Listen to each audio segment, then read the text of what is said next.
nè ôi viền thứ này thấy gì tóc này hay chui cho vợ đang trong tẹo đó kia nhóc tẹo đó chui chuột hết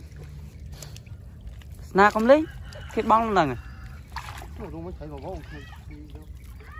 chấm su bong bong này này mà mở bong profit bong sân mạnh thì đấy 210 tao ngon này tại bạn nó quay đại đo cả đàn tí kìa lên với tay ở đấy đi ấp chóp rồi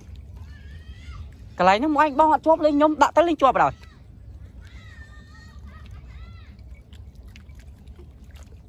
miền bốc rồi không miền bốc rồi là miền bốc dưới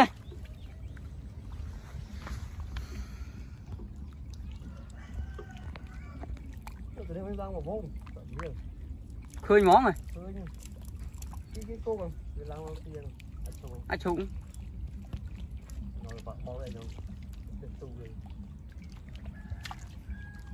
miền lang đau lưỡi rồi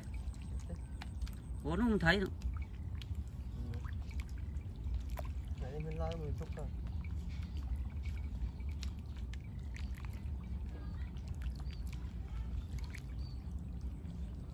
Miền bốc với mình ót đi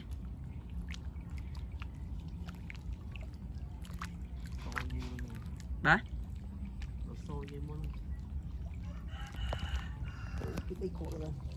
miền ót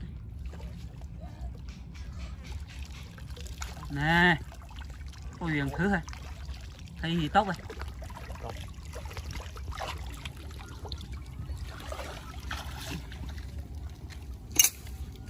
mình bôi anh đào pha tao nó ăn đi pha ống tay này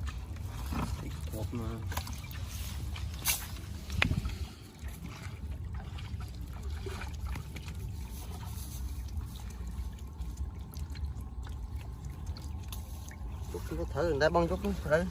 bay xạ bong chút phạm mơ rồi nhóm là lấy lên bong món là hay là 8 tháng nhóm lên bong hay bay ngày rồi con thì là hay sân anh mà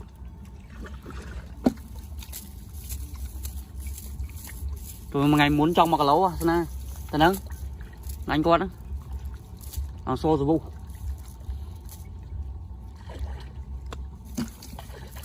ồ bấn lên miếng rồi miếng rồi ngay từ mấy con phân phì mà đẩy phân thom này à có hồi tôi không thôm mà đây ồ à thom đá trong mày nào tôi có hố mày mày nào sẽ lái đi bọn khổ mà đánh phi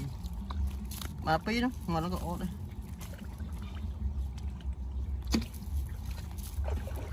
tam put sân anh nó bây nhung hiên lớp ớt đi thì ớt là hay thì tại nhau hiên lớp bây giờ trời nó lại thôm tới đâu bây trong khởi cho lớp đài vì chộp nó nhiều đôi chưa sấy thế ớt chanh món tôi dùng lục này